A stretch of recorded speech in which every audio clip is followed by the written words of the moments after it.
ভ্যাটিকানের সমন্বিত মানব উন্নয়ন মন্ত্রণালয়ের মন্ত্রী cardinal Felix Michael Chenni SJ বর্তমানে বাংলাদেশ সফর করছেন। তার সফরের মূল প্রতিপাদ্য বিষয় নির্ধারণ করা হয়েছে raising hope to foster a culture of care, অর্থাৎ যত্নের সংস্কৃতি গড়ে তুলতে আশা জাগানো। এই সফরের মাধ্যমে পোপ লিও চতুর্দশ বাংলাদেশের জনগণের সঙ্গে গভীর সংহতি ও সহমর্মিতা প্রকাশ করছেন বলেও জানান কার্ডিনাল চেন্নি। ৩ নভেম্বর তিনি কক্সবাজারের রোহিঙ্গা শরণার্থী ক্যাম্প ৪ এক্সটেনশন ও ক্যাম্প ১৯ পরিদর্শন করেন। এ সময় তিনি রোহিঙ্গা শরণার্থী, পথশিশু ও বাস্তুচ্যুত জনগোষ্ঠীর সঙ্গে সাক্ষাৎ করেন এবং তাদের জীবনযাপন, চ্যালেঞ্জ ও প্রয়োজনীয়তা সম্পর্কে সরাসরি ধারণা নেন।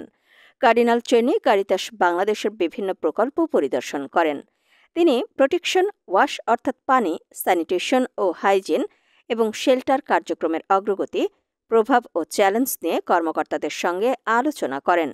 সফরসঙ্গী হিসেবে উপস্থিত ছিলেন কার্ডিনালের সেক্রেটারি ফাদার জোসেফ সাভারিমাথু, ভ্যাটিকানের মানব উন্নয়ন মন্ত্রণালয়ের এশিয়া অঞ্চলের সমন্বয়ক ফ্রান্সিসকা ডোনা এবং বাংলাদেশে ভ্যাটিকানের রাষ্ট্রদূত archbishop Kevin S Randall. পরিদর্শনকালে উপস্থিত ছিলেন Mohammad Al Imran, senior assistant secretary ও ক্যাম্প ইনচার্জ কারিতাস বাংলাদেশের উচ্চপদস্থ কর্মকর্তা এবং আইনশৃঙ্খলা বাহিনীর সদস্যগণ।